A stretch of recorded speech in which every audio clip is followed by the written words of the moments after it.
हाँ भाई, I equals to क्या पढ़ा था, NaVd। इसके अंदर N क्या था,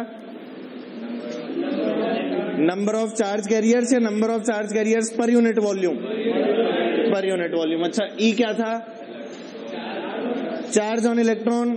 अच्छा, A क्या था, area of cross section. Vd क्या थी, ड्रिफ्ट वेलोसिटी। ड्रिफ्ट वेलोसिटी का फंडा सबको क्लियर है, आप कहीं अटकोगे तो नहीं, हमेशा याद रखोगे हैं? क्या बोल रहे हैं, ड्रिफ्ट वेलोसिटी को कांस्टेंट मानता है, मैंने बताया था ना, ड्रिफ्ट वेलोसिटी को क्या मानते हैं हम लोग, कांस्टेंट। चलो भाई, I इक्वल्स टू NaVd निकाला था, और फिर याद करो अपन ने एक फॉर्मूला प्रूव किया था, जैसे ओम्स लॉ के नाम से जानते हैं। क्या किया था prove, V upon I equals to constant, और यही कांस्टेंट क्या कहलाया था, R, यानी कि रेजिस्टेंस। क्या यही हमारा ओम्स लॉ होता है, यही कौन सा लॉ है, ओम्स लॉ, ठीक है। और हमने यहां से R को डिफाइन किया था, R is known as the resistance. अच्छा बता, I वेरी कर रहा हूं, V वेरी कर रहा हूं, क्या R बदल जाएगा, नहीं, अबे R तो कांस्टेंट है, R is a constant quantity. क्या V और I अपने हिसाब से चेंज होते हैं, जिससे कि R को क्या रखें, समझ पा रहे हो ना। ऐसा नहीं कि R की वैल्यू बदलने लग जाए, R तो अगर लिख के दे दिया 5 ओम, तो उसकी वैल्यू क्या रहेगी जीवन भर, 5 ही रहेगी, अनटिल एंड अनलेस कुछ ऐसे फैक्टर्स ना आ जाएं जो उसको चेंज कर सकते हैं, ठीक है। अच्छा देख, R का फॉर्मूला क्या लिखा है, सब लिखवाना जरा मुझे, R का फॉर्मूला क्या था, क्या है, एक जना बोल दो, हाँ आप क्या था, 2m अपॉन Ne² टाउ, ये था क्या, Ne² टाइम्स A टाउ, क्या ये लिखा था। चलो 2ml upon Ne² A tau, ये अपन लोगों ने फॉर्मूला पढ़ा था, है ना। ये किसका फॉर्मूला था, रेजिस्टेंस का। तो ये तो अपना रियल फॉर्मूला है, ये कौन सा फॉर्मूला है, रियल फॉर्मूला। अब देख हुआ क्या, इस रियल फॉर्मूला के अंदर भी है ना कुछ चीजें ऐसी थी जिन्हें कि हम लोग दोबारा से कांस्टेंट मान सकते थे, और वो वाली चीजें क्या थी उसके बारे में थोड़ी सी बात कर लीजिए।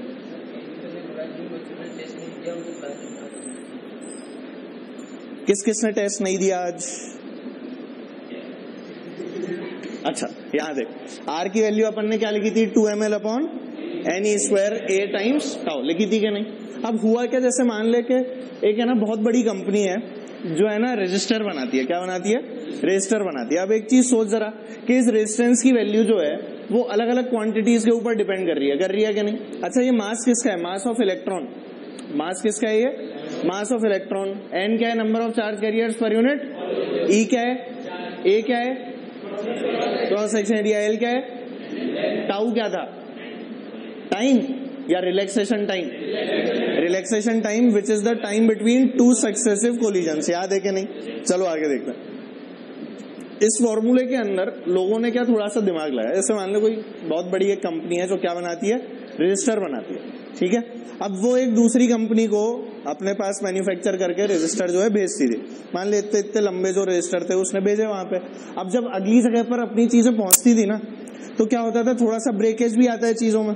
अब मान लो कोई लॉट थे ऐसे जिसके अंदर बहुत सारी रॉड्स होती है, वो टूट गई, तो मैंने मान लिया यहाँ से 50 ओम लगा के भेजा, तो क्या R जो है वो L पे और A के ऊपर डिपेंड करता है, L बदल जाएगी, तो वो क्या बोलेगा कि यार अब मैं कैसे मेजर करूं, है कि नहीं। अरे लेंथ अगर बदल गई तो उसके पास जो रजिस्टर की वैल्यू है क्या वो भी चेंज हो जाएगी। अब वो क्या बोलेगा, यार मैं अब कैसे मेजर करूं, मेरे को तो बाकी चीजें कुछ पता ही नहीं है। तो आप मेरे को एक ऐसा मेजर दो जिससे कि क्या हो जाए, तुम्हारी अगर कोई रॉड टूट भी जाए तो मुझे उसमें बहुत ज्यादा प्रॉब्लम्स नहीं आए, ठीक है। तो इसका जो बच्चा था, इस बड़ी फैक्ट्री वाले का जो बच्चा था, वो पढ़ा लिखा वार्टन यूनिवर्सिटी गया, कैलोग गया, और यहाँ वहां से पढ़ पुढ़ा के आया, इंजीनियरिंग की, उसने बड़ा हो गया, और फिर उसने अपने पिताजी को क्या सजेस्ट किया, सुने, उसने बोला कि अपन ऐसा करते हैं, ये जो रेशो है, कौन सा वाला ratio, 2m upon Ne² tau, L और A को हटा दे, कौन सा ratio, 2m upon Ne² tau, ये रेशो उसको कैलकुलेट करके हर रजिस्टर पे मार्क करके दे देता है। क्या मेरी बात समझ रहे हो, ये वाला जो रेशो है यानी कि 2m अपॉन Ne² टाउ वाला जो रेशो, ये वाला रेशो मार्क करके हम लोग उसको आदमी को पहुंचा देते हैं। हाँ, तो हम लोग किसकी बात कर रहे थे? रेजिस्टेंस की बात कर रहे थे। और उसने बच्चे ने आके क्या बोला कि हम कौन सा रेशो बता देते हैं, 2m/ne² टाउ वाला रेशो। जैसे ही मैंने 2m/ne² टाउ वाला रेशो कैलकुलेट किया, तो जरा सोच, क्या एरिया ऑफ क्रॉस सेक्शन निकालना कोई बड़ी बात है? नहीं है। क्या लेंथ निकालनी कोई बड़ी बात है? नहीं है। तो अगर मैं हर रेजिस्टर के ऊपर इस रेशो को मार्क करके भेज दूं और उसको बोलूं कि अगर कोई रॉड टूट भी जाए तो L अपॉन उसका जो एरिया है उससे मल्टीप्लाई कर ले, क्या उसके पास में रेजिस्टर आ जाएगा? तो मैंने यही किया। मैंने इस वाले रेशो का नाम रखा रो। क्या नाम रखा? Rho. And this rho is known as the resistivity. इस रो का क्या नाम था? रेजिस्टिविटी। तो हमारा R का फॉर्मूला क्या बन गया? R equals to rho L by A। R equals to rho L by A। और रो की वैल्यू क्या आ गई हमारे पास में? देख लो जरा, 2m/ne² टाउ। Any problem? सोच के देख लो। अरे बोल तो दो, कोई दिक्कत तो नहीं है इसमें? हमने क्या कैलकुलेट किया इस वाले रेशो को, which is again a constant. ध्यान से देख, m is the mass of electron, n is the number of charge carriers per unit volume, E क्या होता है? चार्ज ऑन इलेक्ट्रॉन, और टाउ क्या होता है? Relaxation time. होता है कि नहीं? बस यही करना था। तो हम लोगों ने क्या बोला? रेजिस्टिविटी जो होती है इट इज 2m/ne² टाउ। क्या मेरी बातें क्लियर हैं? अच्छा बता, ये जो रो है ये लेंथ पे डिपेंडेंट है क्या? एरिया पे डिपेंडेंट है क्या? नहीं है। पर क्या अपना रेजिस्टेंस जो है, क्या it depends on the length? क्या it depends on the area? मतलब रेजिस्टेंस और रो दोनों बिल्कुल अलग अलग चीजें होती हैं, ठीक है? R depends on rho, R depends on, पर क्या रो डिपेंड्स ऑन R? ऐसा कुछ नहीं होता। R ने तो रो पे अपनी डिपेंडेंसी दिखाई। क्या rho is a constant quantity? रो एक कैसी? जिन लोगों ने टेस्ट दिया उनको बाहर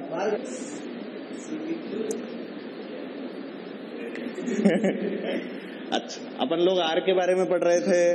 R इक्वल्स टू क्या आया था? 2ml/ne² A tau. अब हमने क्या बोला कि अगर कोई चीज टूट भी जाती है तो उसकी क्या क्या चीजें वेरी कर जाती हैं? लेंथ वेरी कर जाएगी, वही एरिया वेरी कर जाएगा, यही चीजें तो वेरी करेंगी। पर एक चीज बता, मास ऑफ इलेक्ट्रॉन वेरी करेगा क्या? चार्ज ऑन इलेक्ट्रॉन वेरी करेगा क्या? n which is number of charge carriers per unit volume, क्या ये भी वेरी करेगा क्या? नहीं करेगा। मतलब सीधी सीधी सी बात है कि हम यहां से कुछ कॉन्स्टेंट्स निकाल सकते हैं बाहर, जिसकी वैल्यू अगर मुझे पता हो तो उसे लेंथ अपॉन एरिया से मल्टीप्लाई करके मैं बहुत आराम से रेजिस्टेंस कैलकुलेट कर सकता हूं। बोलो ठीक है कि नहीं? तो मैंने जो अब अपने पास ये जो एक रेजिस्टर बनाया, इस रेजिस्टर पे R मार्क करूं या रो मार्क करूं? रो मार्क करूंगा। Rho which is the ratio 2m/ne² tau वाला रेशो। क्या मेरी बात समझ में आती है? कौन सा वाला रेशो मार्क करना है? 2m/ne² tau. इस रेशो को अगर मुझे, इस वाले रेशो की अगर मुझे नॉलेज है तो L/A से मल्टीप्लाई करके क्या मैं आराम से R की वैल्यू निकाल सकता हूं? बस यही वाली बात। समझ रहे?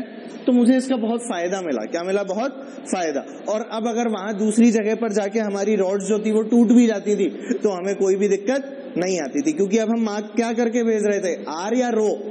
रो मार्क करके भेज रहे थे। So this rho is known as the resistivity.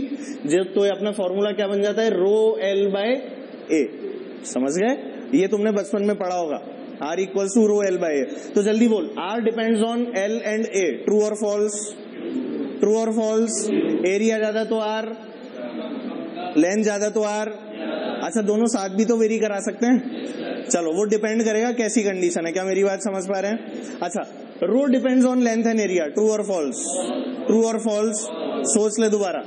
Row depends on length and area. False. क्या रो इज अ कांस्टेंट? ये किस पे डिपेंड करता है? हमेशा सेम रहता है। नेचर ऑफ मटेरियल, बिल्कुल ठीक है। और कोई चीज? टाइप ऑफ मटेरियल पे इसकी जो डिपेंडेंसी है वो रहती है कि आपका मटेरियल कैसा है। क्या मेरी बात समझ पा रहे हैं? अच्छा, दूसरी एक और चीज मैं आपको बताऊं, टाउ। टाउ सब लोग देख रहे हैं? एक चीज सोच, अभी अपन पढ़ेंगे थोड़ी देर के बाद टेम्परेचर डिपेंडेंसी पढ़ेंगे। क्या पढ़ेंगे? Temperature dependency. तो हम लोगों को ये पता लगेगा कि रेजिस्टेंस भी टेम्परेचर पे डिपेंडेंट है और अपना जो रो है ये भी टेम्परेचर पे डिपेंडेंट है। एक छोटी सी चीज अभी सोच के देख ले, तेरे को उस समय ज्यादा फील आ जाएगी। मैं अगर किसी भी सब्सटेंस का या कोई भी मटेरियल लूं, उसका टेम्परेचर बढ़ाऊं, तो बताओ उसके अंदर जो इलेक्ट्रॉन्स हैं वो तेजी से कोलाइड होंगे या धीरे धीरे? क्या तेजी से वाइब्रेट मतलब cut cut cut cut cut cut उनका क्या होने लगेगा, वाइब्रेशन होने लगे। ऐसा होने पर उनका टाउ जो है वो बढ़ेगा या घटेगा? टाउ घट जाएगा। टाउ क्या हो जाएगा? टाउ अगर घट जाएगा तो सोच रो की वैल्यू बढ़ जाएगी, रो बढ़ जाएगी तो आर भी बढ़ जाएगा। क्या मेरी बात समझ पा रहे हैं? मतलब रेजिस्टेंस जो है क्या वो टेम्परेचर पे डिपेंड करता है। अब सोच दो तरह के कंटेनर, दो मतलब अपने पास जो मटेरियल होते हैं वो कितनी तरह के होते हैं? दो तरह के। एक तो होते हैं कंडक्टर्स, दूसरे कौन से थे? सेमीकंडक्टर्स। याद है ना, कंडक्टर हुए और दूसरे सेमीकंडक्टर। भाई सेमीकंडक्टर्स वो होते हैं जिसके अंदर कुछ इलेक्ट्रॉन तो बंधे हुए होते हैं और कुछ फ्री होते हैं। तो पता जब टेम्परेचर बढ़ाऊंगा तो टाउ तो 100% घटेगा। क्या ये वाली बात सही है? सेमीकंडक्टर की बात कर रहा हूं। किसकी याद कर रहा हूं? Semiconductor. Tau will decrease for sure, right और रॉन्ग? राइट। टाउ घट गया। अब क्या सेमीकंडक्टर में कुछ बंधे हुए थे? वो जो कुछ बंधे हुए थे वो बंधे वाले जो होते हैं क्या वो थोड़े से लूज भी हो जाते हैं? उनमें से क्या कुछ फ्री भी हो जाते हैं? मतलब क्या एन की वैल्यू भी बदलती होगी? अरे सोच के देख, एन की वैल्यू भी तो बदलती होगी। किसके केस में? सेमीकंडक्टर के केस में। समझ रहे हो? तो सेमीकंडक्टर की कहानी रेजिस्टर की कहानी से ऑपोजिट चलती है। सेमीकंडक्टर और कंडक्टर, इनके जब हम लोग रेजिस्टेंस कंपेयर करते हैं तो दोनों की कहानी जस्ट ऑपोजिट है। सेमीकंडक्टर में टेम्परेचर बढ़ाने पर रेजिस्टेंस जो है वो घट जाता है। सेमीकंडक्टर बताऊंगा कैसे, अभी आने वाला है, चिंता मत कर। और वहीं कंडक्टर में टेम्परेचर बढ़ाया तो क्या कर रहा था? राइज कर रहा था। पूरा सेक्शन है, अभी पढ़ाऊंगा, इसलिए डर मत उसके लिए। ठीक है, ये बात समझ में आई कि नहीं कि रो का मतलब रेजिस्टिविटी है। आर का फॉर्मूला क्या तुम लोग याद रख सकते हो? रो एल बाय ए। अच्छा, इसी के साथ रो की वैल्यू भी याद रख सकते हो, 2m/ne² टाउ। कोई बहुत बड़ी बात है? ये फॉर्मूले अपने को बिल्कुल नहीं रटने, याद रखना। ना तो ये फॉर्मूला याद करना है आर का, ना ये रो का फॉर्मूला याद करना है। ये फॉर्मूला याद रखना है तेरे को। क्या इतना सा कर सकता है? अच्छा है, बिल्कुल दिया हुआ रहेगा। जो भी मटेरियल है उसका रो दे देंगे, नहीं तो आर दे देंगे सीधे, सबसे बढ़िया। ठीक है, अब देख, इन्हीं क्वांटिटीज को लेके दो क्वांटिटीज और बनाई। एक क्वांटिटी तो थी बेटा 1/r। आर क्या होता है? रेजिस्टेंस। 1/r होता है बेटा G, यानी कि कंडक्टेंस। क्या होता है ये? कंडक्टेंस। 1/r, इसको रिप्रेजेंट किया जाता है G से। ठीक है, और इसकी जो यूनिट होती है, इसकी यूनिट होती है ओम की उल्टी। ओम की उल्टी क्या हो जाएगी? महो। ओम की उल्टी क्या हो जाएगी? महो। अरे सही में यही होती है। OHM था ना, MHO। रियलिटी ओम ऐसे बनाते थे, महो कैसे बनाएंगे? इसका उल्टा कर दे, ये ऐसे। और नाम क्या है इसका? MHO, महो। ठीक है, सिमिलरली रेजिस्टिविटी 1/ρ होती है कंडक्टिविटी। क्या बोलते हैं इसे? Conductivity. And it is represented by the letter sigma. किससे रिप्रेजेंट करते हैं? सिग्मा से। ठीक है, चल बता जल्दी से, रेजिस्टिविटी की यूनिट क्या होगी? यूनिट बता। रेजिस्टिविटी क्या होती है? RA/L। अरे ऐसे सोचना, रेजिस्टिविटी क्या होती है? RA/L। बोल होती है कि नहीं? आर की यूनिट बोल, ohm. Area is m²/L is metre. बोलना जरा, क्या यूनिट आ गई? Ohm metre. क्या मेरी बात समझ में आई? 100%। ऐसे यूनिट तुम निकाल सकते हो, ऐसे डरने वाली बात है क्या? अच्छा तो बता फिर कंडक्टिविटी की यूनिट क्या होती है? अरे 1/ओम मीटर यार, इसमें क्या हो गया? इसका उल्टा ही तो है। तो क्या आएगा? 1/ओम इनवर्स और m का भी इनवर्स। या तो ऐसे बोल ले सीधे ओम इनवर्स m इनवर्स, या क्या बोल ले 1/ओम मीटर। क्या एक ही बात है? अच्छा, इसकी यूनिट तो अपने को पता लगी गई। इसकी यूनिट क्या थी? महो। क्या यूनिट थी? महो। तो एक तो था ओम, एक था मो, और एक क्या हो गई? सिग्मा। नई क्वांटिटी। कौन सी क्वांटिटी? सिग्मा, यानी कंडक्टिविटी। तो अगर मान ले तुझे कोई कंडक्टिविटी दे और रेजिस्टर और रेजिस्टेंस निकालने को बोले, क्या तू निकाल लेगा? कैसे निकालेगा? क्या इसका इन्वर्स करके आर की वैल्यू आर में डाल देगा? एल और ए अगर गिवन रहेंगे तो कर सकते हो। बहुत बड़ी बात नहीं ना? तो चलो छाप लो, और मैं जो 1-2 पॉइंट लिखा रहा हूं उन्हें लिख लो।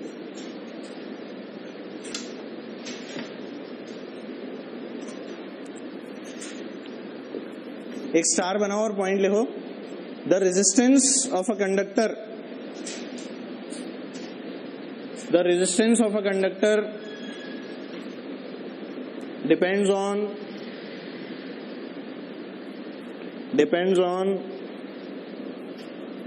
the shape and size, depends on the shape and size of it, depends on the shape and size of it, यानी कंडक्टर की बात कर रहा हूं, ठीक है। नेक्स्ट लाइन में लिखो स्टार बना के, the resistivity of a material, resistivity और रो लिख लेना, rho of a material, the resistivity of a material is independent of its shape and size. The resistivity of a material is independent of its shape and size. The resistivity of a material is independent of its shape and size and is a purely material property. And is a purely material property. And is a purely material property depending only on temperature, and is a purely material property depending only on temperature, and is a purely material property depending only on temperature, ठीक है। Resistance के बारे में अपन बाद में पढ़ेंगे कि वो टेम्परेचर पे डिपेंड करता है, अभी अपन जानते हैं कि वो करता है, मैंने यहाँ पे लिखवाया नहीं है but you know about that. बोलो है कि नहीं, किस पे डिपेंड करता है, टेम्परेचर पे डिपेंड करता है। ये भी बता दिया कंडक्टर के लिए अलग और सेमीकंडक्टर के लिए बता चुका हूं ना। हाँ, तो अब देख इस पे कैसे सवाल आते हैं, सुनना जरा। हाँ, कहाँ कर रही हो बता। एन तो बेटा पर यूनिट वॉल्यूम का डिस्ट्रीब्यूशन है ना, इसीलिए एन को पर यूनिट वॉल्यूम लिया है, ठीक है, ध्यान रखना इस चीज का। मटेरियल पे ही डिपेंड करेगी, शेप और साइज पे नहीं। कौन बोला था, हाँ शेप और साइज पे नहीं, ठीक है। हाँ मतलब मटेरियल क्या लिया है ये तो होगी, है ना। अब उसको टेम्परेचर कितना दे दिया उस पर डिपेंडेंसी है, ठीक है। चलिए आओ चलो एक चीज देखते हैं जल्दी से, क्वेश्चंस कैसे आते हैं देख। जैसे मान ले अपने पास में कोई एल लेंथ का अपना एक कंडक्टर रखा हुआ था, क्रॉस सेक्शन एरिया इसका मान ले ए है, ठीक, और रेजिस्टिविटी मान ले रो, है ना। एल लेंथ का था, चुपचाप से एकदम रखा हुआ था। तुम में से किसी की इच्छा हो गई कि इसको पीटा जाए, क्या किया जाए, इसको पीटा जाए, और पीट के तुमने क्या किया, इसे 2L लेंथ का कर दिया। कितनी लेंथ का कर दिया, 2L लेंथ का। तुम्हें इसके बारे में कमेंट करना था, तुम्हें इसके बारे में कमेंट करना था कि अब इसकी रेजिस्टिविटी के ऊपर कोई फर्क पड़ेगा क्या, सोच के बोलना, पड़ेगा क्या। अच्छा रेजिस्टेंस पे फर्क पड़ेगा क्या, पड़ेगा तो निकालो। क्वेश्चन लिख लो, क्वेश्चन लिख लो। The given conductor was beaten up, इसकी पिटाई कर दी गई। The given conductor was beaten up,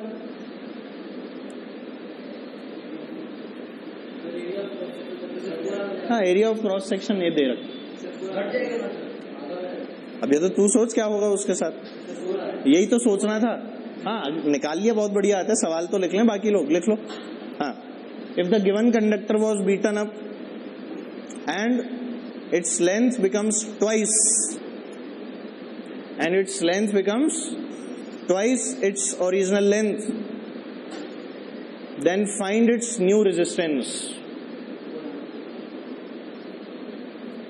and its length becomes twice its original length, then find its resistance। सोच के करेंगे,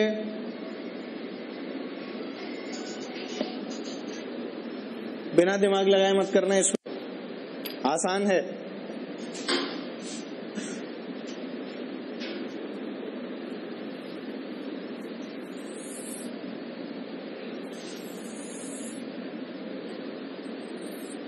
अच्छा बता, लेंथ बढ़ेगी तो एरिया में चेंज आएगा क्या, पक्का। तो अब एरिया जो है इसका क्या मान लूं, कुछ A' मान लूं क्या, पहले एरिया ए था, अब क्या हो गया ए डैश। अच्छा लेंथ क्या हो गई 2L। एक चीज बता क्या चीज नहीं बदली, वॉल्यूम।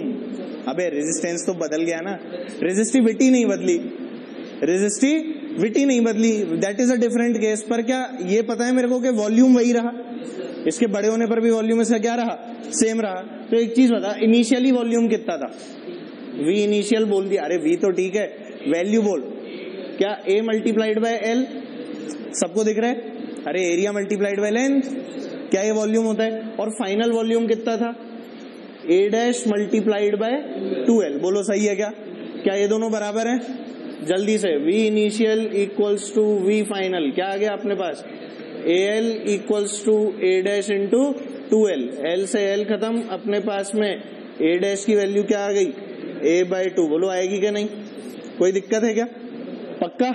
ए डैश की वैल्यू आ गई, मेरे को आर की वैल्यू निकालनी थी, आर क्या होता है, रो एल बाय ए, इसके लिए अगर आर लिखा था मैंने तो क्या लिखा था, रो L by A, any problem. अच्छा इसके लिए क्या लिखूंगा, आर डैश, क्या लिखूंगा, आर डैश, रो टाइम्स, बोल 2L या L, rho into 2L upon ए डैश या ए डैश या ए डैश, ए डैश की वैल्यू, बहुत बढ़िया, a/2, बोलो सही है क्या, ये वाला 2 कटेगा या ऊपर जाएगा, मतलब कि r डैश कितना आ गया 4r, अरे नजर आया क्या, 4 टाइम्स रो एल बाय ए आ जाएगा ना 4r, क्या सब लोगों को नजर आया, ऐसे क्वेश्चन कर पाओगे, क्या ये महा आसान था, पक्का। इसमें तो वैसे भी दिखता है, सिमेट्रिक होता है, L है, L 2L हो गया तो एरिया आधा हो जाएगा, ये सब करने की जरूरत पड़ती नहीं है अगर थोड़ा सा दिमाग लगाओ तो, ठीक है। पर देख इसी क्वेश्चन को अगर हम लोग चेंज कर दें, और चेंज किस तरह से कर रहे हैं इस वाली बात पर ध्यान देना बहुत जरूरी है। देखो जरा चेंज कैसे हुआ, क्या दिया आपने को, वही वाली रॉड है अपनी, मस्त है ना, L लेंथ का conductor, area of cross section A और रेजिस्टिविटी दे दी रो, सारी कहानी वही। जो चीज आपको नहीं मिली इसमें वो ये था कि इस बार सिर्फ इतने पोर्शन को पीटा,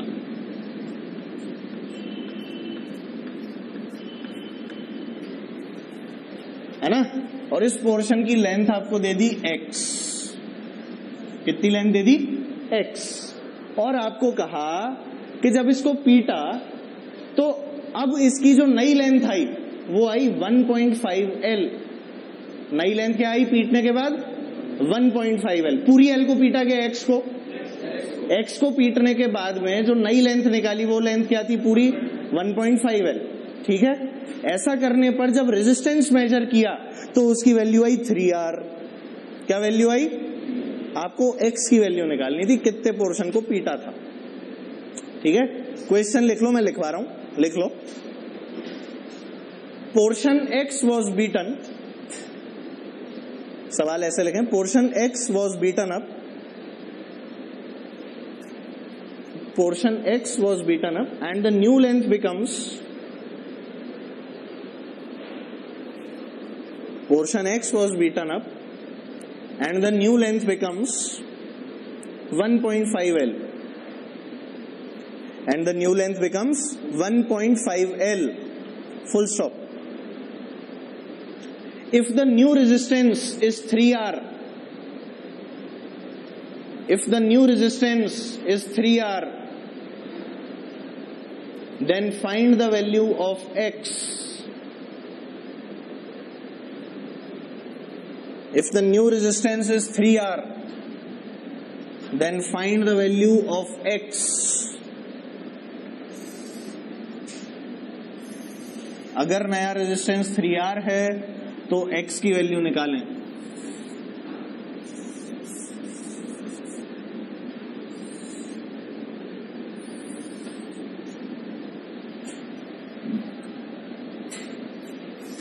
हिंट मैं यहां पे दे रहा हूं आपको, क्या लेंथ हो गई है इसकी 1.5L, ठीक है। पीटा कितने को था, x को, अच्छा x को पीटा तो ये बचेगा कितना, तो यहां से यहां तक ये अभी भी कितना होगा कि नहीं, चलो ये क्या होगा, वेरी गुड, इसकी लेंथ क्या होगी 1.5L minus L minus x, बोलो होगी कि नहीं, तुम्हें समझ थोड़ी आई है कैसे लिख दी गई? क्यों नहीं आई ना? यहां से यहां तक कितना 1.5, अच्छा यहां से यहां तक l माइनस एक्स, तो अगर ये निकालना है तो 1.5 माइनस ये वाला पोर्शन, बोल सही है क्या? तो वही तो लिखा हुआ है, ठीक है। अब कोशिश करो कि क्या हुआ होगा, सोच के देखो इस बार कितने पोर्शन का वॉल्यूम बदला होगा या पूरे का बदल गया होगा। सवाल सोचो, थोड़ा सा सोचने वाला सवाल, एक्स की वैल्यू निकालनी है और थोड़ी बचपन की चीजें भी याद रखनी पड़ेंगी। आर की वैल्यू क्या होती है? आर इक्विवेलेंट नहीं लिख सकते क्या? लाइन में लगे हुए हैं ना, तो क्या सीरीज में है? थोड़ी सी चीजें याद है ना बचपन की, तो क्या लिखोगे? R1 प्लस R2, याद है कि नहीं? चलो करके दिखाओ, देखें कौन करता है।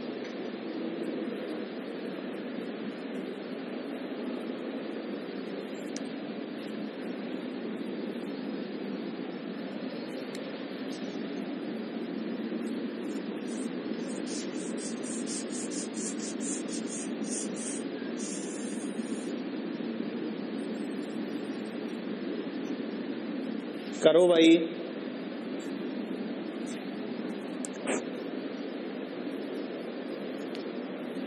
चलो मैं कर रहा हूं, देखो हो गया क्या? अच्छा 1 मिनट, ठीक है।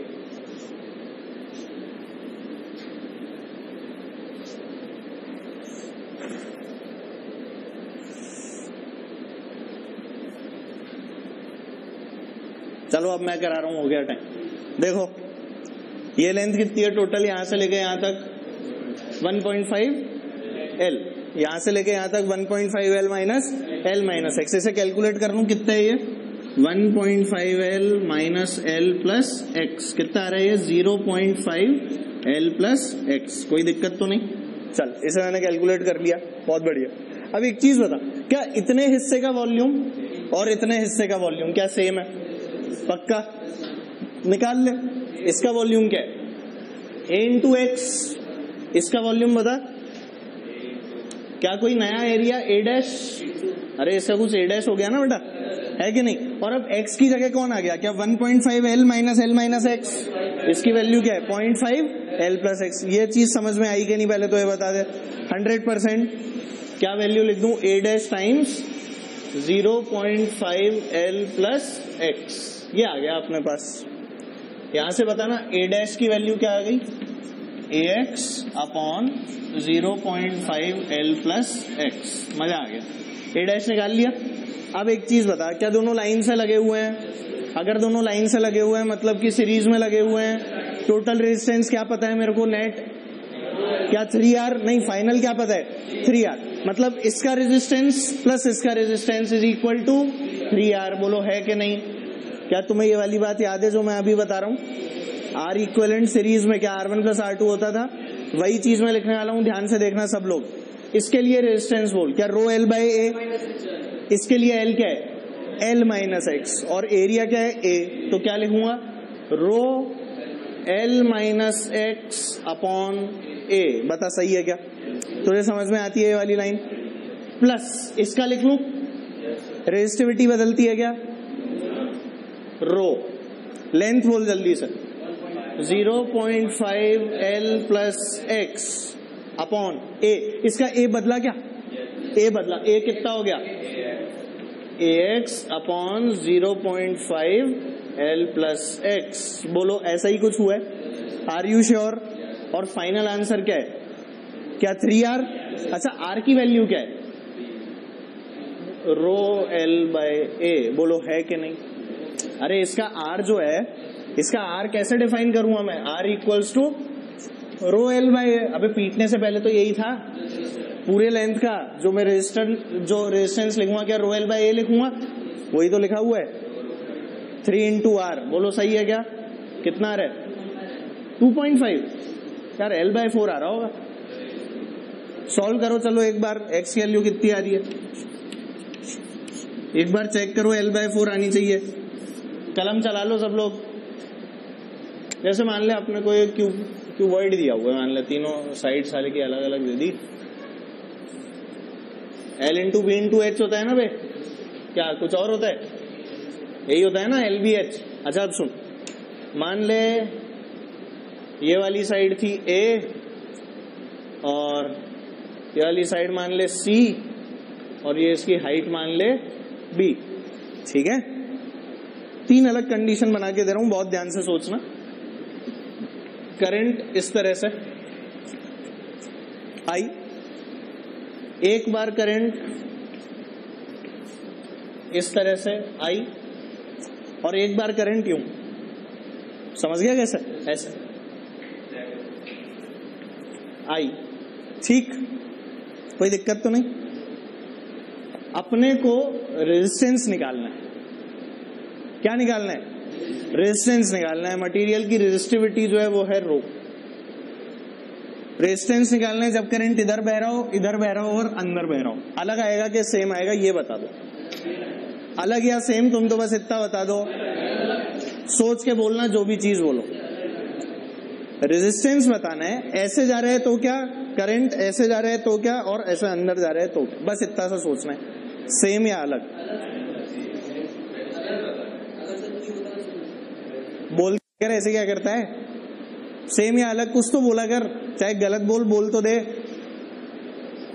सेम, अलग अलग अलग अलग अलग अलग अलग अलग अलग अलग अलग अलग अलग अलग अलग अलग अलग।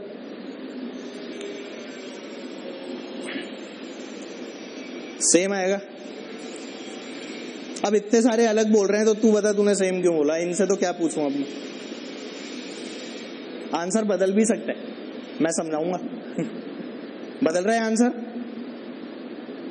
नहीं बदल रहा, सेम बोल रहा है। अच्छा, इन्हें अपने ऊपर पूर्ण कॉन्फिडेंस, हमें भी अपने ऊपर पूर्ण कॉन्फिडेंस है। आर, ठीक है, आर की वैल्यू क्या होती है भाई साहब? रो एल बाय ए। बोल होती है कि नहीं? अरे जरा बता भैया, यहां से यहां तक करंट बहा तो कितनी लेंथ बहा? क्या ए लेंथ बहा? तो यहां पे अगर मैं लिखूंगा रेजिस्टेंस तो क्या लिखूंगा? रो ए अपॉन एरिया। क्रॉस सेक्शन किसका? क्या इसका? इसका एरिया कितना? क्या बीसी? नजर नहीं आया? इसका एरिया कितना है इस वाले फेस का? बीसी। पक्का नजर आ गया? तो रो ए अपॉन बीसी। यार तुम्हें समझ नहीं आया? 100%। अच्छा ऊपर बता, आर इक्वल्स टू इस वाले के लिए लेंथ कितनी जा रहा है? बी। लेंथ कितनी जा रहा है? एरिया क्या एसी? अरे इस वाले फेस के थ्रू उधर जा रहा है ना, तो क्रॉस सेक्शन यही तो होता है, नहीं जानते क्या? तो क्या आ जाएगा इस बार? रो बी अपॉन ए सी। बता सही है क्या? अच्छा अंदर बोल। अब तो वैसे ही रो सी आ जाएगा, ए और बी हो गए तो अगला क्या आएगा? सी। बोल आएगा कि नहीं? अरे ऐसे सोचना, सी ये वाली लेंथ है और फेस कौन सा है? ये वाला। बोल है कि नहीं? क्या यही फेस हमारा क्रॉस सेक्शन है? इसका एरिया क्या है? ए इंटू बी है, तो हमारे पास क्या आ जाएगा? इसके लिए क्या आ जाएगा? रो सी अपॉन ए बी। ये R1, ये R2, ये R3। क्या इसलिए मेरे को ये चीजें याद रखनी पड़ेंगी? लेंथ ऑफ द कंडक्टर के हिसाब से ही रेजिस्टेंस निकालना है। तो तुमने जहां पे रो एल बाय ए लिख रखा है, क्या लिख रखा है? रो एल बाय ए। उसमें L is what? Length of the conductor along which the current is travelling. क्या मेरी बात समझ गए? या ऐसा बोल दूं, length of the conductor along the direction of current. क्या एक ही बात है? तुम्हें समझ आ जाएगा। ये एग्जाम्पल लिख के स्टार बना के वाली लाइन लिख ले जो अभी आने कही है। अलग ही तो है, एबीसी लेंथ ही अलग है। अबे क्यूब नहीं दिया है, एबीसी लेंथ अलग है ना। अच्छा ये बना लिया, स्टार बना के लाइन लिख ली जो मैं कह रहा था। लिख लो लाइन जल्दी से। In R equals to rho L by A. In बेटा लगा देना, चिटका नहीं लगा दे। हाँ, in R equals to rho L by A. L is the length of the conductor along the direction of current। ये चैप्टर इतना मजेदार है ना, मतलब मैं तुम्हें बता नहीं सकता। अभी तो इसमें फर्जी चीजें चल रही हैं, सर्किट एनालिसिस आने दे। जब तेरे को चीजें नजर आएंगी ना सॉल्व होती हुई, तब मजा आएगा। और इस बार वही सवाल आया जो नीचे लेक्चर में रिकॉर्ड करा रखा है। IIT के अंदर वही सवाल आया जो नीचे लेक्चर में मैंने रिकॉर्ड करा रखा है, करंट इलेक्ट्रिसिटी का। हाँ यही तो, अब देख ले, अब देख मजा आ गया। और क्या चाहिए जीवन में? करंट इलेक्ट्रिसिटी का रिकॉर्डेड लेक्चर जो नीचे डला हुआ है उसमें से व्हीटस्टोन ब्रिज का सवाल आया है, सेम टू सेम है। हाँ मेरा ही है करंट का लेक्चर, तो उसको देखना। करंट को यार मतलब वो तो ऐसी चीज है ना जो रग रग में, खून खून में, हर जगह से बहती है। मैं नस भी बोल ले अब, ठीक, मैं और पार्ट से नाम नहीं लेना चाहता, पर हाँ सब जगह वो एक ही चीज है, करंट। क्या चीज है? करंट। अच्छा चलो आ जाओ इधर। यार गर्मी से है ना हाथ जल गया यार मेरा। चलो देखो इधर देखो, जैसे मान लिया अपने को एक सिलेंडर दिया हुआ है, कॉन्सेंट्रिक सिलेंडर्स हैं,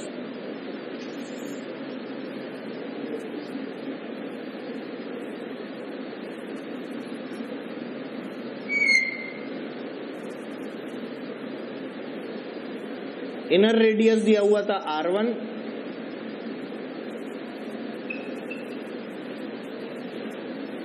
और आउटर रेडियस इसका दिया हुआ था R2, और जो करंट है वो कुछ इस तरह से बह रहा था। This is the direction of current जो ये बह रहा है। आपको रेजिस्टिविटी दे रखी थी रो, आर की वैल्यू बतानी थी।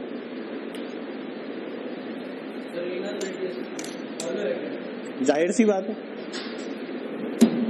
आर की वैल्यू बताओ। वेरी गुड, बहुत बढ़िया, डायरेक्ट आंसर, बहुत ही बढ़िया। यही एक्सपेक्ट कर रहा था मैं कि देख के ही आंसर दे दो। अरे भाई इसका क्रॉस सेक्शन बनाएंगे ना अपन। क्या बनाएंगे? क्रॉस सेक्शन क्या आएगा? क्या ये वाली सरफेस आएगी कि नहीं? अब इसके अंदर भी ये वाला पोर्शन क्या है? मतलब कि इसका जब क्रॉस सेक्शन तू ऐसे बनाएगा तो क्या कुछ इस तरह से लेगा। ये लेंथ क्या है? R1, और ये क्या है? R2। मुझे कितने से मतलब है? मुझे क्या इस वाली लेंथ से मतलब है? इस वाले पोर्शन से, या अंदर वाले से भी है? सिर्फ इसी वाले से। बोल है कि नहीं? इसका एरिया क्या आ जाएगा? पाई R2 square minus R1 square. बोलो सही है क्या? और बेटा R होता क्या है?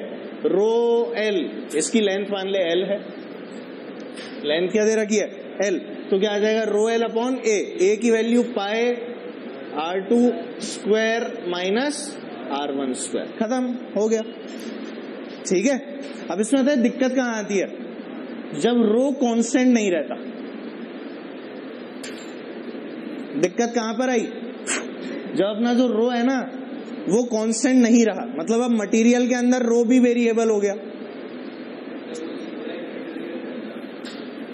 हाँ कंडक्टर है ना, क्या हो गया? तो जरूरी थोड़ी है रो कांस्टेंट दिया हुआ हो। मान ले रो जो है वो लेंथ के साथ में वेरी कर रहा है। अरे ऐसा मटेरियल भी तो बना सकता हूं। रो क्या कर रहा है? लेंथ के साथ में वेरी कर रहा है। अब क्या करेगा? इंटीग्रेशन अप्लाई करेगा। बहुत सीधी सीधी बात। नया सवाल, पहले तो ये कर ले, नया सवाल बता रहा हूं, इसी डायग्राम में कर लेना उसको, और खुद से सॉल्व करने की कोशिश करेंगे। इस बार जो नया क्वेश्चन है उसमें बोल रहा है रो की वैल्यू है rho naught upon root x. Rho की वैल्यू क्या दे रखी है? Rho naught upon root x. R1 R2 inner radius outer radius दे रखे हैं। Find the value of resistance. Calculate करें। एक्स पे जाके dx एलिमेंट लोगे, ये तो पता है ना। एलिमेंट किस तरह से लोगे? इस तरह से। देख ले, मैं हिंट दे रहा हूं। यहां से गए कितना? x। यहां पर जाके हमने ये इस तरह से एलिमेंट ले लिया।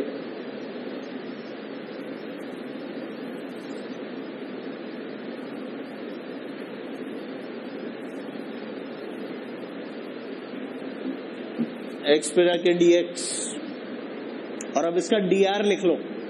क्या लिख लो? dr, मतलब छोटा सा रेजिस्टेंस लिख लो, और 0 से लेके L तक क्या कर दो? उसे इंटीग्रेट कर दो। चलो देखते हैं कर पाते हो क्या। करो, ट्राई इट आउट। अच्छा सवाल है। इरोडो इस वाले हिस्से का मेरे को क्या लिखना है? रेजिस्टेंस लिखना है। क्या लिखना है? रेजिस्टेंस। इसकी लेंथ बता। dx है कि नहीं? क्या लिखूंगा? मैंने लिखा dr। क्या लिखा बेटा? dr। dr क्या हो जाएगा? रो L बाय A। बोल होगा कि नहीं?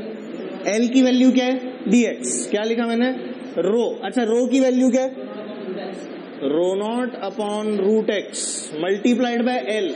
एल की value is dx divided by pi r2 square minus r1 square. बोलो यही तो होगा यार। और अब इसके ऊपर क्या लगा दो? सांप लगा दो। x कहां से कहां तक जा रहा है? 0 से, दैट्स इट। r कहां से कहां तक? 0 टू r। इसे सॉल्व नहीं कर सकते? क्या क्या बाहर आ जाएगा पता? रो नॉट बाहर upon pi r2 square minus r1 square. क्या ये टर्म्स तो बाहर आ गई कॉन्स्टेंट्स? क्या बच गया? Integral dx upon root x from 0 to l। कर पाओगे इसे सॉल्व? 1/√x को क्या लिख सकते हैं? x की पावर माइनस 1/2। x की पावर माइनस 1/2 का इंटीग्रेशन बोलो।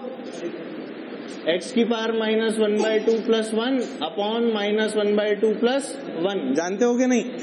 पक्का? ये माइनस 1/2 प्लस 1 कितना हो जाएगा? क्या हाफ? माइनस हाफ या हाफ? हाफ। तो ये आ गया x की पावर हाफ अपॉन ये कितना है? क्या अगेन हाफ? क्या ऐसा कुछ? अपना फाइनल आंसर यहां से क्या आ जाएगा देख ले। अब 2x की पावर हाफ आ रहा है ना? हाँ, 2√l लिख दूं? 2√l मल्टीप्लाई कर दे बस यहाँ पे। तो अपना फाइनल आंसर क्या आ गया? r equals to 2 rho not root l upon pi r2 square minus r1 square. समझ में आया कि नहीं? इंटीग्रेशन समझ में आया सबको? 1/√x को क्या लिख दिया? x की पावर माइनस हाफ। इंटीग्रेट कर दिया, आंसर। इरोडोव। ठीक है, और करना है इरोडोव का? चल कर देख, ये थोड़ा सा ज्यादा अच्छा है, फिर ध्यान से करना। आजा।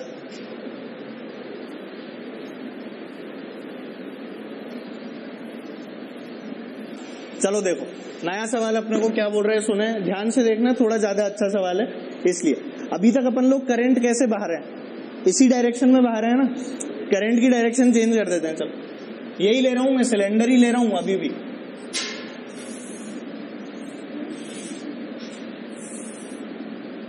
पर इस बार मैं क्या कर रहा हूं कि करंट को अलोंग द लेंथ ना बहा के परपेंडिकुलर बहाने वाला हूं। ये ऐसे जा रहा है भाई करंट।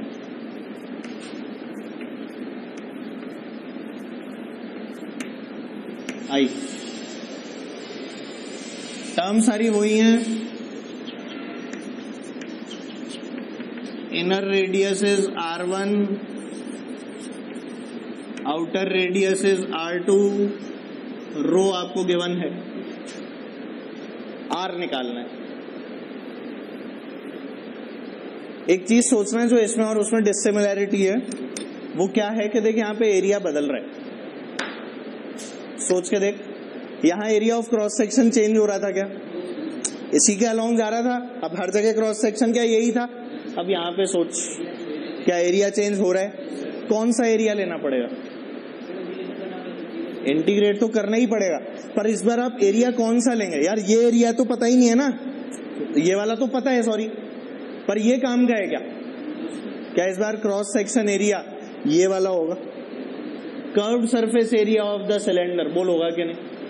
आता है तेरे को निकालना? सिलेंडर का कर्व्ड सरफेस एरिया क्या होता है?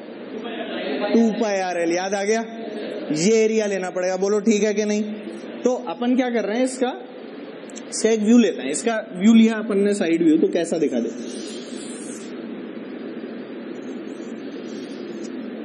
और ये अपने पास में क्या था बेटा? R1, ये क्या था? R2। अपन किसी R पे जाके और एक dr थिकनेस का एक पतला सिलेंडर ले रहे हैं। क्या ले रहे हैं इस बार अपन? एक पूरा पतला सिलेंडर। ध्यान रखना कि पूरा सिलेंडर लेना पड़ेगा इस बार। अबे ऐसा है ना, क्रॉस सेक्शन अपना ये पूरा यूं गोल घुमा हुआ है और करंट हर तरफ से ऐसे यूं निकल रहा है। क्या मेरी बात समझ पा रहे हो? इसीलिए ये सवाल अच्छा हो जाता है। समझ गए ना? थोड़ा सा सोचना पड़ता है क्योंकि, हाँ, तो ये जो अपना बन रहा है ना, ये क्या बन रहा है? एक पतला सिलेंडर बन रहा है भाई साहब। तो चलो अब इक्वेशन लिख के दिखाओ डी आर की जल्दी से। डी आर का मतलब समझ तो गए ना तुम लोग? डी आर का मतलब छोटा सा रेजिस्टेंस,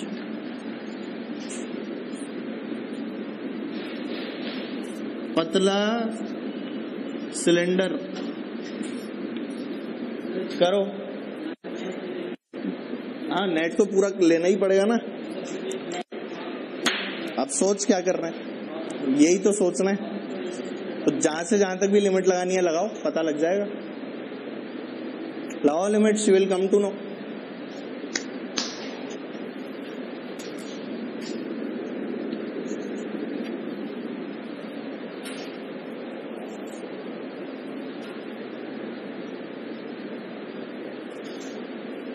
इस बात का खास ध्यान रखें, यहाँ पर एरिया जो है वो कौन सा है? कर्व्ड सरफेस एरिया वाला है ना।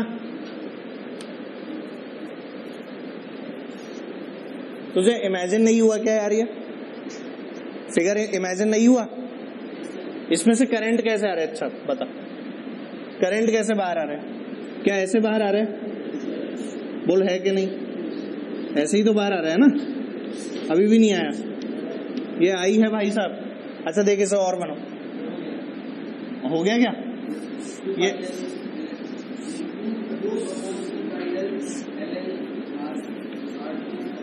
हाँ बिल्कुल ठीक। रो अपॉन 2πl आ रहा होगा। हाँ ln R2/R1 बिल्कुल। हाँ भाई, अरे ऐसा है ये अपना कर्व्ड सरफेस एरिया दिख रहा है ना तुमको? कर्व्ड सरफेस एरिया का साइड व्यू नजर आया कि नहीं आया? करंट बाहर जाता हुआ दिख रहा है सबको।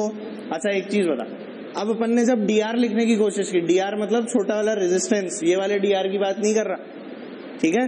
तो लेंथ क्या है? dr। अबे लेंथ छोटा वाला dr, बोल है कि नहीं? तो क्या लिखूंगा? रो dr अपॉन एरिया। एरिया किसका? 2πr। बस इसके अंदर यही चीज ध्यान रखनी थी, 2πrl। अच्छा r छोटा लूंगा या बड़ा लूंगा? r छोटा ही लूंगा ना बेटा, जो सिलेंडर माना है क्या उसी का r लूंगा। हो गई कहानी। अब एक चीज सोच, ये जो सारे सिलेंडर हैं क्या ये सबके सब सीरीज में लगे हुए हैं? एक के बाद एक लगे हुए हैं ना, सीरीज में लगे हैं। तो क्या इसे इंटीग्रेट कर दूं? नहीं सोच पा रहे, नहीं सोच पा रहे बेटा। जोड़ना ही है ना, अल्टीमेटली करना क्या है? जोड़ना ही है। अब मेरे पास एक बहुत छोटा रेजिस्टेंस है, उसको लाइन से जोड़ने का तरीका क्या होता है? हाँ कहां पे R1? क्यों? ये तो इसके लिए लिख रहा हूं, इसके लिए लिखा है बेटा, पर्टिकुलरली किसी के लिए थोड़ी ना लिखा है, एक जनरल पॉइंट के लिए लिख रहा हूं। और फिर R1 से R2 इंटीग्रेट कर दूंगा। सोच नहीं पा रहा? मैंने एक जनरल पॉइंट लिया है, कोई छोटा r, उस पॉइंट पे जो पतला सिलेंडर बन रहा है ना, उसके लिए r लिखने की कोशिश की है। अब इसको कहां से कहां तक इंटीग्रेट कर दूं? बेटा क्या यहां पर कुछ मौजूद है? ये कितना था? R1। ये कितना है? R2। तो क्या R1 से R2 इंटीग्रेट कर दिया जाए? डाल दो जल्दी से वैल्यूज, क्या आ जाएगा? dr equals to rho upon 2πl integration of dr upon r from R1 to R2। बताना सॉल्व होके क्या आ गया? Rho upon 2πl। आगे तो तुम जानते हो क्या आएगा? 1 अपॉन r का क्या होता है? ln r। तो ये आ गया ln R2 upon R1। Answer आपके सामने, ठीक है? इरोडो अगेन। अच्छे साल नहीं कराऊं क्या? देखना क्या होगा। चल ऐसा करते हैं, स्फीयर का निकाल। स्फीयर दिया हुआ था,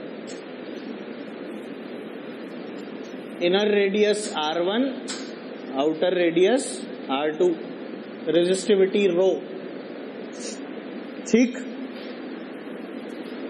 करंट ऐसे निकल रहा है, ऐसे। ये है ना अपना स्फीयर, इसमें से ऐसे यूं आ रहा है।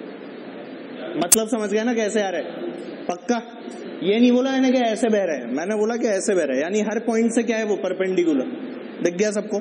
अगर इसमें बनाने की कोशिश करूं तो क्या ऐसे?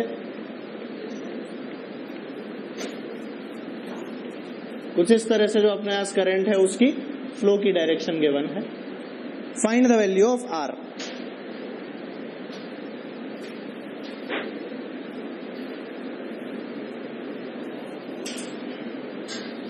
एलिमेंट क्या लोगे? एलिमेंट क्या लोगे? होलो स्फीयर एलिमेंट ले लोगे। आर पे जाके डी आर। जल्दी से बता एरिया क्या लिखेगा उसका? 4 पाई आर स्क्वायर। क्या इंटीग्रेट करना महा आसान? जल्दी से कर दे, सबका आंसर आना चाहिए इस बार। लो जल्दी से एलिमेंट।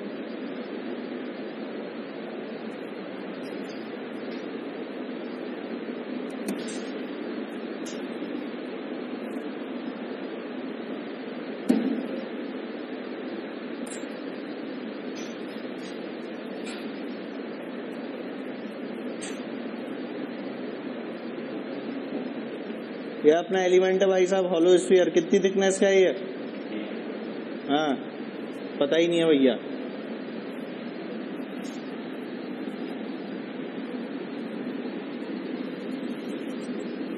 अबे तुम्हें एलिमेंट लेने आते नहीं आते?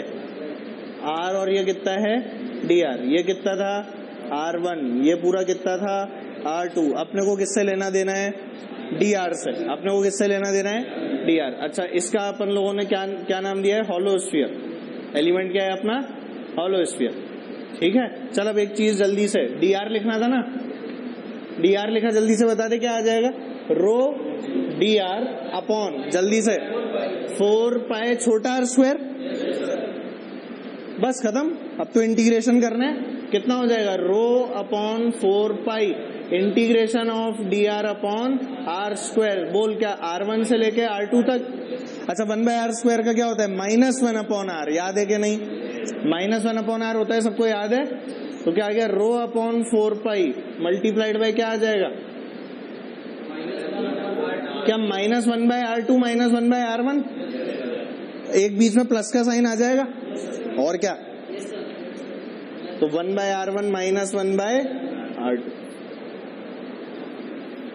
अरे upper limit minus lower limit होता है ना, एक माइनस के साथ एक और माइनस अटैच्ड है कि नहीं? एक स्टेप खा गया तो तुम लौट गए साले। ये ले, rho upon 4 pi -1 upon r from R1 to R2। अब कर लेना इसको। अब तो कर लोगे पक्का? ये स्टेप खा गया मैं तो आधे लोग तो सोच में पड़ गए क्या चल रहा है। क्यों भाई साहब? हाँ सर, पड़ गया है ना? पड़ गया था ना सोच में? इंटीग्रेशन नहीं आता? नहीं आता? अबे इतना तो आता है जितना फिजिक्स में पढ़ाते हैं। 4x का डी बाई डी एक्स क्या होगा? 4x का डी बाई डी एक्स मतलब D by D x of 4x। भाई ऐसे लिख रहा हूं मैं, D by D x of 4x। ये पूछ रहा हूं, आप बता क्या आएगा? 4 आएगा। ऐसे आएगा ना, x से x काटा, d से d काटा, आंसर आया 4। ऐसे नहीं आता। फिर कैसे आता है? तरीका क्या है? nx की पावर n-1 याद है? ये डिफरेंशिएशन है, इंटीग्रेशन है? सबको इतना तो पता है। और अगर सांप लगा होता तो इंटीग्रल 4x dx, पता क्या आएगा? क्या आएगा? क्या 4x स्क्वायर बाई 2 कितना आ जाएगा? 2x square. क्या प्लस c भी लगाऊं? डेफिनेट है इनडेफिनेट? जानते हो ना यार? ये इसी तरह के मिलेंगे अभी तो। जो भारी वाला मिलेगा उसमें तो तुम्हें बता ही दिया जाएगा कि ये भारी है। समझ गए? इंटीग्रेशन शुरू हो गया? शुरू हो गया। एक ही क्लास हुई है। अच्छा, इसीलिए नहीं आता, नहीं तो तुम्हें तो सारी चीज पूरी आती ही है जो भी पढ़ लेते हो। क्यों ऐसे क्या देख रहे हो? आता है ना? जो तुम पढ़ लेते हो वो तो तुमको ऐसे ही सारा आता है। 1 + 1 2 + 2 कितने भी बड़े नंबर जोड़वा लो, तुम कभी गलती करते हो क्या? फ्रस्टम देखा है? फ्रस्टम, हाँ बाल्टी। फ्रस्टम क्या होता है? बाल्टी। बिल्कुल सही। आजकल तो वैसे फ्रस्टम जैसी बाल्टी होती नहीं है, पर तुम्हारे गांव में तो मिल ही जाती होंगी। अरे वो लोहे की जो बाल्टी आती थी, दे आर प्योर फ्रस्टम, याद है कि नहीं? हाँ, तो उसी फ्रस्टम की बात कर रहे हैं। अरे यार चल मैं दे देता हूं, करके लाना। अच्छा सवाल है?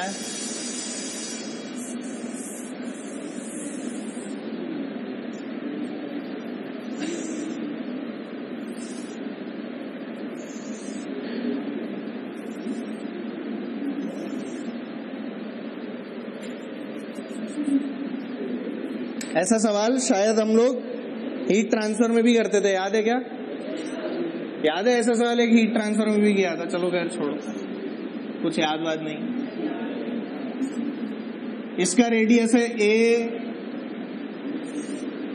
इसका रेडियस है b, ये लेंथ दे रखी है अपने को l, और जो करंट है वो कुछ इस तरह से बह रहा है। ठीक है, एक कंडीशन जो अपने को गिवन है वो है कि b माइनस a की जो वैल्यू है it is very very less than l। एक कंडीशन गिवन है अपने को b माइनस a की value is very very less than l। ठीक, आप लोगों को मटेरियल की रेजिस्टिविटी रो गिवन थी, you have to find the resistance. कुछ लोगों को तो आंसर भी याद रह जाता है पुराना, कुछ लोगों को, कुछ लास्ट ईयर जब पढ़ाया था तो ये बनाते ही एक बच्चे ने आंसर दे दिया था घटाक, क्योंकि सेम आंसर आता है। ठीक है, इसको करने की कोशिश करेंगे सब लोग। मैं हिंट दे देता हूं, सोच के देखना है यहाँ पे हिंट क्या है, सुन ले। किया था वही बोल रहा हूँ ना, हीट ट्रांसफर में किया था, यहीं पे मैंने करवाया था, मुझे याद है। सुनना मेरी बात, क्या करना, हिंट सुन ले सब लोग, इधर ध्यान दे लो। यहां से जाओ x, यहां से कितना जाओ, और x पे जाके यहाँ पे dx थिकनेस की एक डिस्क बन जाएगी। क्या बन जाएगी? दिख गया ना सबको? डिस्क बनती हुई दिख रही है 100%।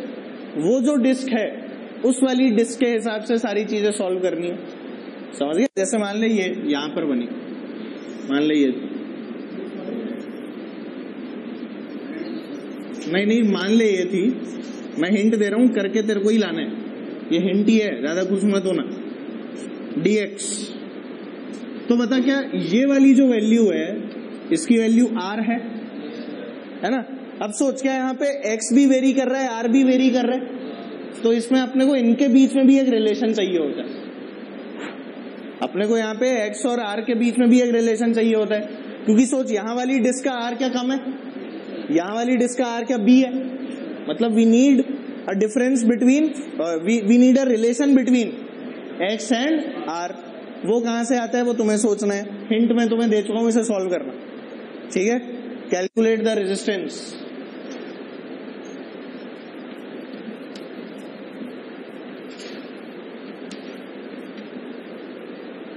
सवाल बस यही। ठीक है, चलो मिलते हैं।